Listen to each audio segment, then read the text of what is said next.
Hello everyone, it's Seth, probably better known as Saffron Olive, and it's time for our first daily dose of Universes Beyond Doctor Who spoilers.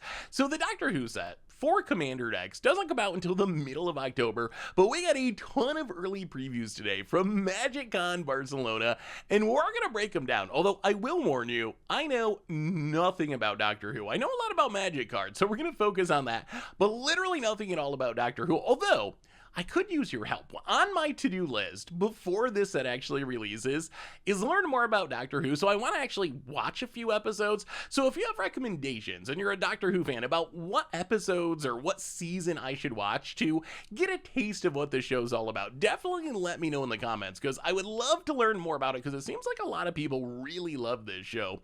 Anyway, before we jump into it, a couple of quick reminders. First, if you need any of these cards, you can snag them from our sponsor Card Kingdom over at cardkingdom.com/mtggoldfish. Second, to keep up on all the latest previews throughout the day, you should head over to mtgpreviews.com. And number three, this is a big spoiler day. We actually had a ton of Wilds of Eldraine spoilers, the next standard set today as well. And I did a video of those over on the main MTG Goldfish channel. So if you want some Wilds of Eldraine spoilers, head over there, check out the video. I'll stick up a card, link it in the description to this video.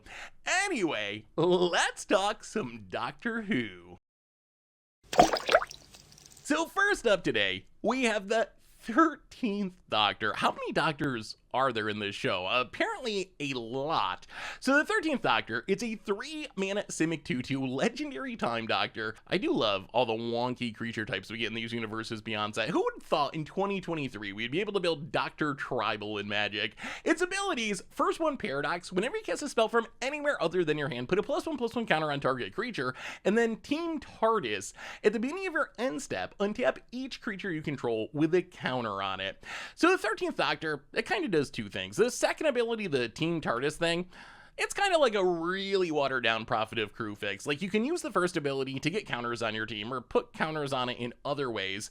And then you get to untap all your stuff, so you can use all your mana creatures, all your creatures with abilities that require tapping during your turn, and then untap them with the 13th Doctor, use them again during your opponent's turn. Even, I guess, the floor is just you can attack with stuff and then untap it so it's back on defense.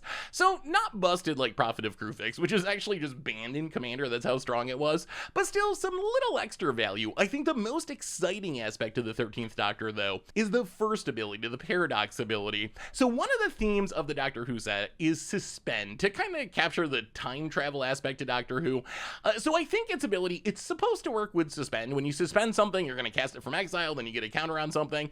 But there's actually a lot of ways to play spells from anywhere but your hand. Adventure cards, for example. We're getting more of those in Eldraine. I actually just did a video about the Wilds of Eldraine spoilers on the main channel, so check that out if you're interested. But they are cast from exile. Anything that's cast from the graveyard, flashback, and similar mechanics like deep analysis, that's being cast from anywhere but your hand. But I think my favorite idea for building around the 13th Doctor is to take advantage of the fact that blue and green have a lot of cards that let you play off the top of your library, like Future Sight, Augur of Autumn, the Reality Chip. If you can get these down with the 13th Doctor, you can just kind of snowball spells off the top of your deck, put a ton of counters on your team, and either win by just like going super wide with card advantage, or kind of Voltron style where you just put a ton of counters on one creature and then one-shot your opponent. So I think that's the coolest way to build around it. The other place I would be hyped about playing the 13th Doctor, outside of with other Doctor Who cards, one of the cool things about these Doctor Who decks is they're actual Commander decks, so you're going to see like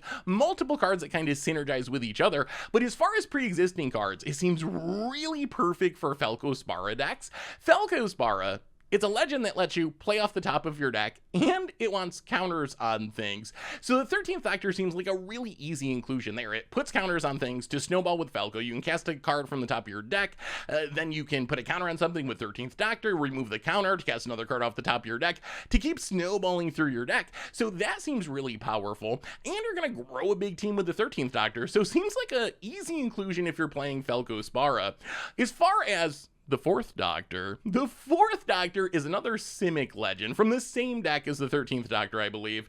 It's a 4-mana 4/4 legendary Time Doctor. It says you can look at the top card of your library at any time, and once each turn you can play a historic land or cast a historic spell from the top of your library. So that's artifacts, legendaries, or sagas. And if you do, you create a food token. So the Fourth Doctor, it does work really well with the 13th Doctor. That's what I was trying to say about how, remember, these cards are coming in Commander decks, and Commander precons tend to synergize with each other. So even if you upgrade the decks or build around these cards in another context, you probably want to play the 13th Doctor and the 4th Doctor together because they kind of are designed to work together. The 4th Doctor itself, though, it's kind of fun. Like, a lot of Commander decks are going to have a ton of artifacts because of all the mana rocks. So that's going to be free food, free cards to cast off the top of your deck. We're getting a ton of new sagas in this Doctor Who set, plus sagas are pretty well supported in Magic. I like that you can play legendary lands off the top of your deck too. That's another little upside. Just fill your deck with legendary lands, which in Commander, no real drawback since you can only play one of each card anyway. The only thing about the 4th Doctor, not a big fan of playing it as my commander, I don't think, just because of that once per turn restriction. We were talking about with the 13th Doctor, how you can set up like Future Sight or Augur of Autumn and have this huge snowball turn where you play through a bunch of your deck.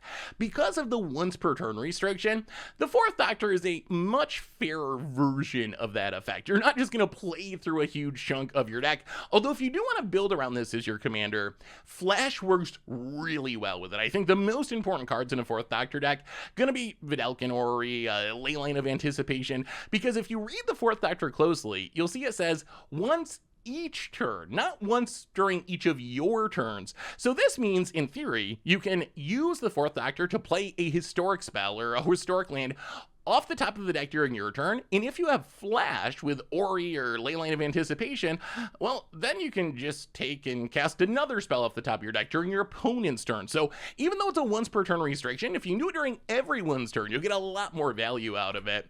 We also got a bunch of sagas in this set. The 11th Hour in City of Death. So 11th Hour, this one I think is mostly designed just to work with Doctor Who cards. 4-mana blue saga. First lower counter, search your library for a Doctor card, reveal it, put it in your hand and shuffle. So before the Doctor Who set, there were 0 Doctors in Magic. I guess Changelings, all these cards will work with Changelings that are all creature types, but really this is a card designed to tutor up whatever Doctor from your Doctor Who deck you're building. Lower counter 2, create a food token and a 1/1 white human creature token, with Doctor spells cost 1 less to cast, and then lower counter 3, create a token that's a copy of target creature except it's a legendary alien named Prisoner Zero. So 11th Hour, because it so specifically refers to the Doctor creature type, it's going to be really hard to use outside of playing a bunch of Doctor Who cards, because like I said, there's just not Doctors in other sets. City of Death, on the other hand, I think could have some relevance outside of Doctor Who. So it's 3-mana saga. It's a green saga. Lore counter 1, create a treasure token. Lore counters 2, 3, 4, 5, and 6. It's a big one. Create a token that's a copy of target non-saga token you control. So by itself, you play this, you make a treasure, and then each turn you can copy that treasure to get another treasure. So you're actually getting like an extra mana each turn. That's fine, but there's much more exciting things to do with this card, because there's cards in Magic that let you make copies that are tokens of any permanent. Lithiform Engine, Mythos of Aluna. So in your dream world, you're going to copy some big bomby thing and get a token version of that, and then every turn for free, City of Death is just going to give you another one of those, which is actually super strong. As far as specific commanders I'd play this in, this is a token card that is going to be at its best in Go Tall tokens. A lot of token decks in Magic are go wide. We're going to make a lot of small 1/1 tokens. Copying a 1/1 each turn with City of Death, probably not worth it. On the other hand, there's a few token decks that are more about going tall, like Galta and Mavrin. Galta and Mavrin itself can make this massive trampling dinosaur token, and then you play City of Death, and every turn you just get another one of those massive trampling dinosaur tokens. Gyreed Conclave Exiled is also kind of like that. It wants to populate, which is also making copies of tokens. So it likes to try to make like tokens that are huge, or token copies of things that are huge, and then make a bunch of those. City of Death seems like a really easy inclusion there, so I actually like City of Death quite a bit in the right deck. Speaking of sagas, there's 2 more. We might as well talk about them now. Death in Heaven. This one I'm kind of skeptical of. 4 mana Black Saga. First 2 lore counters, target player mills 2 cards and exiles their graveyard. And then lore counter number 3, put all creature cards exiled with it onto the battlefield under your control. They're 2/2 Cyberman artifact creature tokens. So this is going to be very hit or miss. So by itself, it mills 1 player for 4 cards and then exiles the graveyard. I guess you should split it up probably if you're playing Commander. You're going to get the most value if you mill 1 person for 2, exile their graveyard. Next turn, mill someone else for 2, exile their graveyard. And then you're mostly just hoping there's a lot of creatures in those graveyards that you manage to exile with Death in Heaven, because then you get to make a bunch of 2/2s. So it's really going to be hit or miss. I do like that it's graveyard hate, and I think Commander decks should definitely play more graveyard hate. There's going to be times when this wins you the game, and your opponent's graveyards have like 10 or 20 creatures in them in the late game, and this is just going to make a huge board of 2/2 artifact creatures. On the other hand, there's going to be times when there's almost no creatures in the graveyard, and this by itself just doesn't really mill enough to support it. The other thing I was trying to figure out is, okay, so we get these face-down versions of creatures from the graveyard. Is there any way we can get more value out of them? And there's not a ton of ways, but there's a few ways that you can flip a face down creature face up. So you steal your opponent's bomb from their graveyard, but it's face down as a 2/2 Cyberman. Ixor Reality Sculptor is probably the easiest way. Just 3 mana, turn a face down creature face up. So then all of a sudden your opponent's huge Consecrated Sphinx or Eldrazi that was in the graveyard isn't just a 2/2 Cyberman, it's its real self again. Skirk Alarmist can tap to turn a face down creature you control face up. You get a Saga end of turn. Primordial Mist manifest off and lets you exile face down permanents you control and play the card that you exiled this turn. None of these are exactly in the colors of Death in Heaven, so I don't know how practical this plan of like flipping the Cybermen back into real creatures is going to be, but something to keep in mind. We also got a red saga in the Flux. So the Flux, 4 mana, lore counter number 1, deals 4 damage to target creature an opponent controls. Lore counters 2, 3, 4, 5, exile the top card of your library, you can play it this turn. Lore counter 6, add 6 red mana. So the Flux, I'm not sure if this card's worth it or not. This is one of those cards, if I have Saga synergies, then I think it could be pretty good.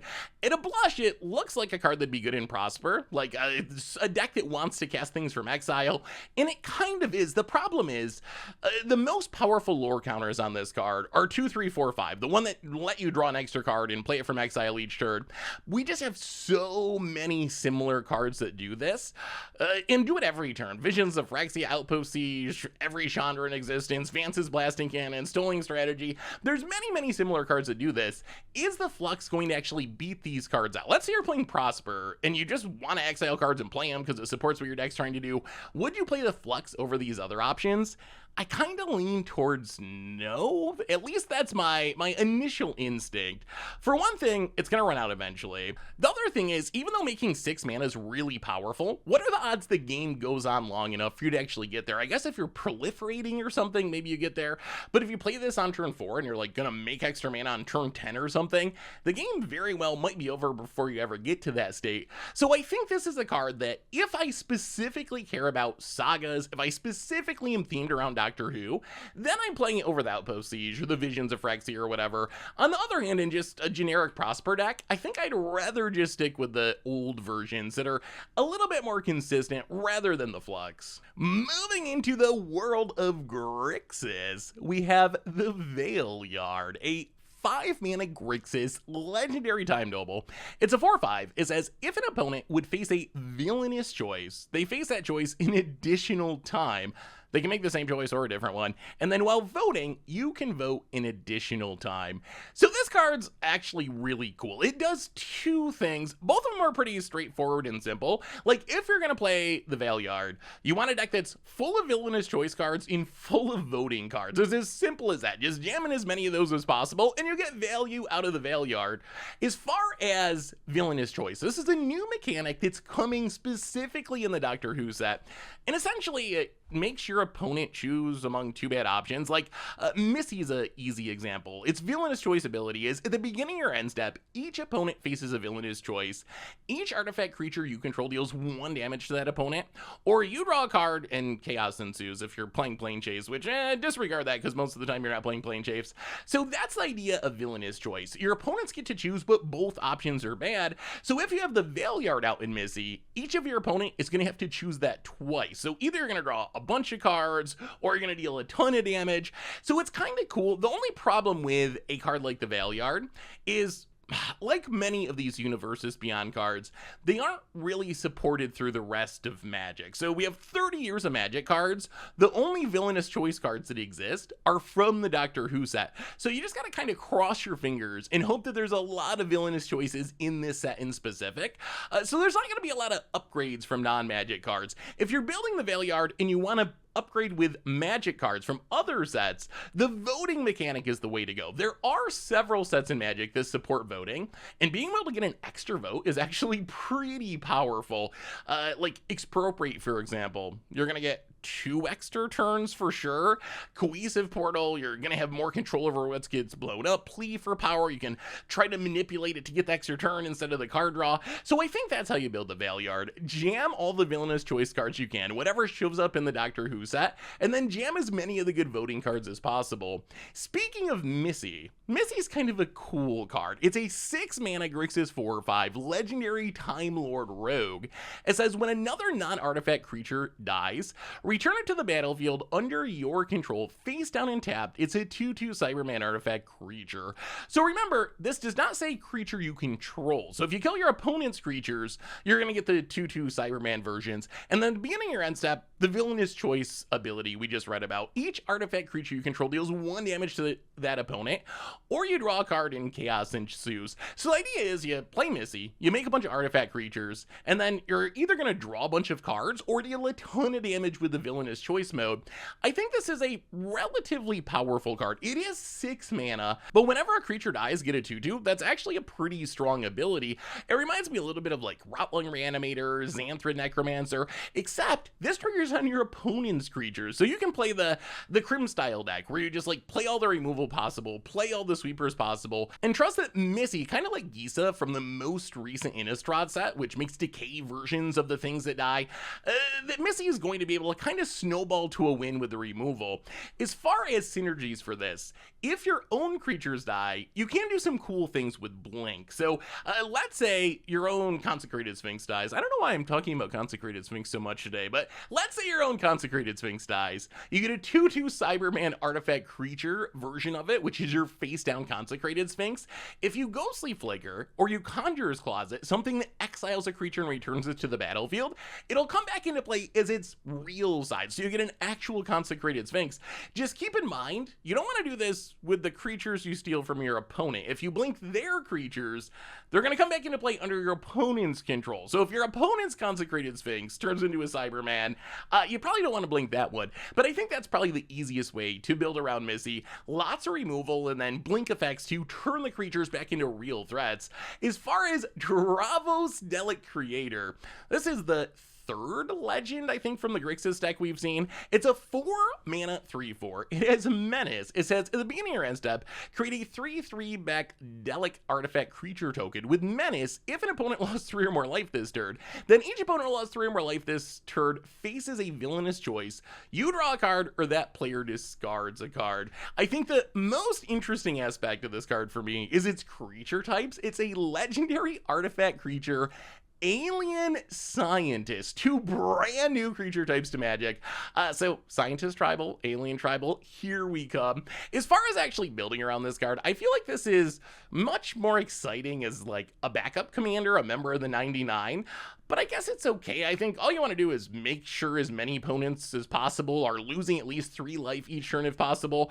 So you can play drain effects like Grey Merchant, Exsanguinate. Sneakily, Davros might be the best Dragon's Approach commander. Dragon's Approach approach. 3 mana deals 3 damage to each opponent, but you can play any number of them in your deck, so you just try to cast 1 each turn, and you're always making the tokens, you're always triggering the villainous choice mechanic. So it seems like a fun meme deck to play with this, and then eventually you can tutor out a dragon or 2 from your deck. So I think that's probably the funniest way to build Davros. As far as being strong though, I think I would probably go with one of the other Grixis commanders that we just talked about and play Davros in the 99.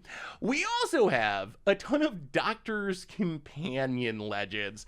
So one of the quirks of the Doctor Who set is these cards exist. And the idea of these cards is if you're playing a Doctor as your commander, so the 13th Doctor, the 4th Doctor, any of the Doctors we've talked about, you can partner one of these cards with the Doctor and play both as your commander. None of these cards I think are super powerful. Rose Tyler, 2 mana 2/2, gets +1/+1 for each time counter on it, and when it attacks, you put a time counter on it for each suspended card you own and each other permanent you control with a time counter on it. Sarah Jane Smith, whenever you cast a historic spell, investigate, but it only triggers once each turn. And then Yasmin Khan, 4 mana 3/3, tap it to exile the top card of your library. Until your next end step, you can play the card. So these are all kind of like medium to low powered abilities, because these cards aren't about their abilities. These cards are about adding another color to your Doctor deck. So, for example, 10th Doctor, it's a Is It card. It's red and blue. And remember, we're playing Commander, so we have harsh color identity rules. You can't play any cards that are not red and blue in your 10th Doctor deck. But maybe you want some sweet white cards in your deck. Well, you can play Sarah Jane Smith or Rose Tyler as your Doctor's Companion, and now all of a sudden it's legal for your deck to play white cards. Or maybe you're playing the 4th Doctor, but you really want red for some removal or something. Well, you can play Yasmin Khan as your Doctor's Companion, and now all of a sudden your Simic deck gets access to red mana as well. So I think that's the main purpose of these cards. I don't think these are standalone cards. You can play them for flavor or lore reasons. Again, I just don't know Doctor Who lore, so maybe there's some lore reasons to play them, but I think that's the main power, a way to add an additional color to your Doctor decks. We also got maybe my favorite new legend that we've seen so far, the Face of Boe, a 4 mana Jeskai 0/4 legendary alien advisor, and it says tap it, you may cast a spell with suspend from your hand. If you do, pay its suspend cost rather than its mana cost. Activate only as a sorcery.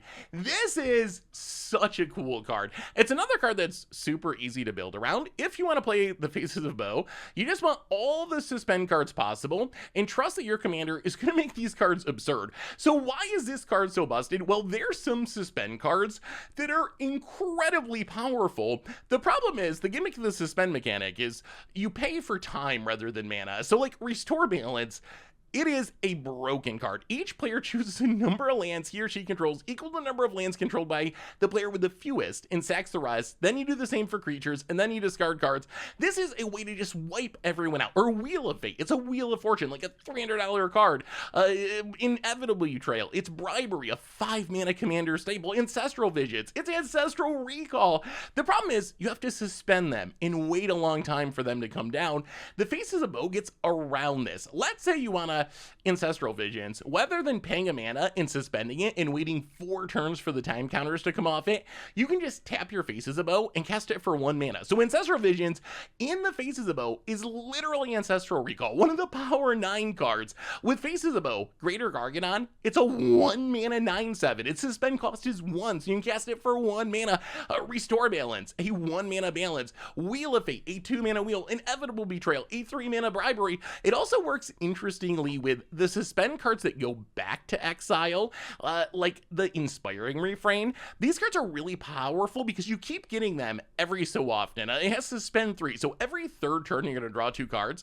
The problem is, because they're so repeatable, it takes a while to get going. It's 6 mana to start, but the Faces of Boe can get this going way quicker. You can tap it, cast your Inspiring Refrain for just 3 mana, draw your cards, and then it's going to go to exile, and 3 turns later, you're going to draw 2 more cards, and it's going to keep going and chaining through. So I think the Faces of Boe, like I said, it's a really easy commander to build around. Just play every good suspend card possible, but it is something unique that we've just really never seen before, which is super cool. Speaking of unique, we also got a new Izzet legend in Riversong. So Riversong, it's a 3-mana 2/2 legendary human Time Lord rogue. Its first ability, Meet the Reverse. You draw cards from the bottom of your library rather than the top. And then the second ability, spoilers, whenever opponent scries, surveils, or searches their library, put a +1/+1 counter on it, and then it deals damage to that player equal to its power. The big takeaway here is that first ability. We are 30 years into Magic, almost exactly. Magic released August 1993, so we're like a few days away from Magic's literal 30th anniversary, and we've never had a card that let you draw off the bottom of your library before. This is something that is literally brand new in the entire history of the game. The question is, does this ability actually do anything? Like, what's the value to drawing off the bottom of your library rather than the top? I will say it seems like a hassle in paper, just like the mechanics of drawing off the bottom of your library might be a little bit challenging, but what can we actually do with this ability? So I think the most obvious thing is there's cards in Magic that let you control what goes on the bottom of your deck. Take Impulse, for example. 2 mana, look at the top 4 cards of your library, put 1 in your hand, the rest on the bottom of your library in any order. So Impulse becomes really strong in Riversong because for 2 mana, you not only get a card from your top 4, but then you get to kind of scry and set up the order of your next 3 draws by placing the cards on the bottom of the library in the order you want. Same with like Dig Through Time.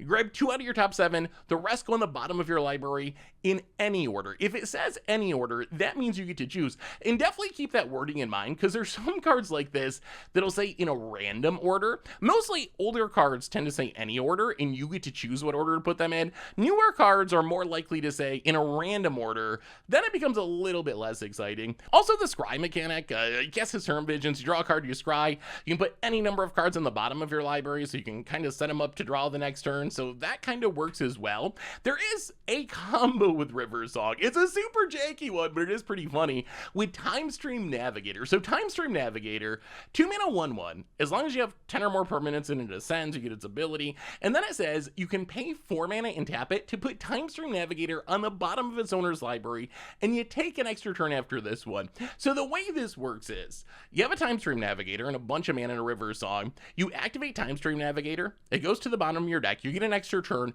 and then you're going to draw the Time Stream Navigator during that extra turn, and then you can do it again, and then you can do it again, and then you can do it again. The main trick is activating it before your draw step on your turn, if that makes sense. So you activate it on your upkeep, and then you'll draw it for your draw step, then you can replay it. During your extra turn, it'll lose Summoning Sickness. During upkeep, you activate it, do it again. So with this setup, you take infinite turns. The only problem with this is the card you'll draw during each of those terms will be a Time Stream Navigator. So you got to make sure that you're ahead on board when you do this, or you're just kind of spinning your wheels and taking extra turns but not being able to win. The other way to get around this, if you're not ahead on board, is just play something that draws you an extra card each turn, like a Howling Mine. Then you're going to draw the Time Stream Navigator and also another card, and then infinite turns actually does win you the game because you're going to eventually just play your entire deck, and that should be able to win eventually. So I think that's the spiciest thing to do with Riversong.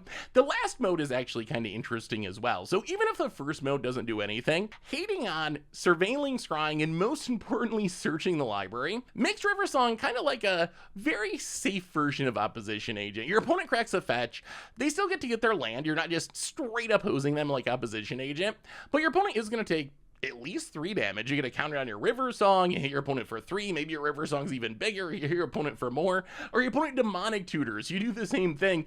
Hating on Scries and Surveils, less important, it's kind of just going to come up randomly, although it is hilarious that this just like kind of hoses some of the Lord of the Rings cards. Some of the Simic cards have a Scry sub-theme, so if your opponent's playing like Arwen or Elrond, Riversong just accidentally like absolutely wrecks them. They're going to Scry and die super quickly. So Riversong, I don't know if the card's strong, but it's certainly unique. One of the most unique legends we've seen in a long time, because like I said, we've just never had a card that let you draw off the bottom of your library before.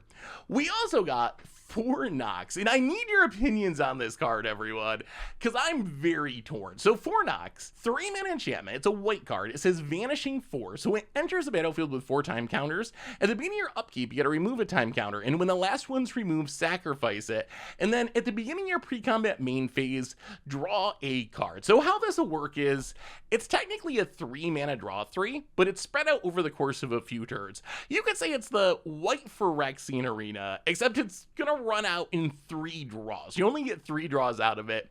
Is this card worth it? I am really on the fence. I could see this being like a staple. Like 3-mana draw 3s are very powerful in Commander. On the other hand, 3-mana draw 3s usually give you a burst of card advantage. When this doesn't actually do anything the first turn you play it, and you gotta wait till your next pre-combat main phase to actually draw the first card. I play Phyrexian Arena in almost all my decks still, even though other people don't really like it. I think Phyrexian Arena, just drawing an extra card every turn is really good. But when I play a Phyrexian Arena that only draws 3 times before it runs out of draws, I don't know, I'm trying to figure this one out. I think this could be like completely unplayable trash that no one uses, or this could actually be like a white staple in Commander. So give me your votes in the comments on 4 Nox. I'm very curious where other people are on this card. Finally today, we got 3 kind of random cards. The Foretold Soldier, Alien Zombie Soldier, pretty unique line of text of the creature type there. 4-mana 6/6. It must be blocked to Fable. It can't be blocked by more than 1 creature. And then when it deals damage, exile it face down. It becomes Foretold. So essentially you're getting this very underpriced, I don't want to say evasive, almost removal spell style creature where your opponent is going to have to block it, but they only block with 1 thing, so they can't block it with a ton of things. The problem is, once you attack with this and it deals damage, either to your opponent's creature or to your opponent, then it gets Foretold, it goes into exile. You're going to have to spend mana to cast it again. So I actually don't know what to think of this card. I think in general, it's mostly a flavor card. Like, just big undercosted creatures don't really appeal that much to me in Commander, but it is a very unique design, and I can see an argument it's kind of like a weird green removal spell, especially if you can give it haste. Then I think it becomes pretty exciting. You haste it in, make your opponent block, kill one of their things, it gets Foretold. The next turn for 2 mana, you haste it in again, kill one of your opponent's things, just keep doing that. Then that's like a repeatable green Doomblade. If you don't have haste, it gets a lot slower because you only attack with it every other turn because of summoning sickness, but certainly unique design. Farewell reprint, coming back, glad they reprinted it. Cards busted, kind of expensive, even though it was first printed just a little while ago in Kamigawa. And finally, Time Lord Regeneration. 1 blue mana instant, until end of turn, target Time Lord you control gains. When this creature dies, reveal cards from the top of your library until you reveal a Time Lord creature card. Put that card on the battlefield, the rest on the bottom of your library in a random order, so can't control the order there. Time Lord Regeneration, I mean, if you're playing a ton of Time Lords, which I guess means a Doctor Who theme deck, it's kind of neat protection. Maybe you can use it as a combo piece, like upgrading the cheapest Time Lord into a more expensive one. But really, this is another card that Time Lord's a creature type that really only exists in the Doctor Who set, so it's not going to have much relevance outside of Doctor Who decks in specific. Anyway, that brings us to the end of our daily Doctor Who spoilers for today. So let me know what you think. Which card are you most hyped for? What do you think of all these wacky unique abilities drawing off the bottom of your library? What cool designs. Even for someone like me who doesn't really know anything about Doctor Who, a lot of these cards, they just look really cool. So I'm actually kind of hyped for this set just because the designs are so unique, even though I don't have any connection to the IP. So I'm imagining if you're a Doctor Who fan, it's got to be even better because you get cool designs and all the nostalgia of the Doctor Who stuff. So anyway, let me know what you think in the comments. Thanks for watching, everyone. I hope you enjoyed it, and I will talk to you soon. Looking for even more magic? Well, make sure to check out our Wilds of Eldraine spoiler video over on the main channel, or maybe this week's Commander Clash, where we play some spicy viewer submitted decks.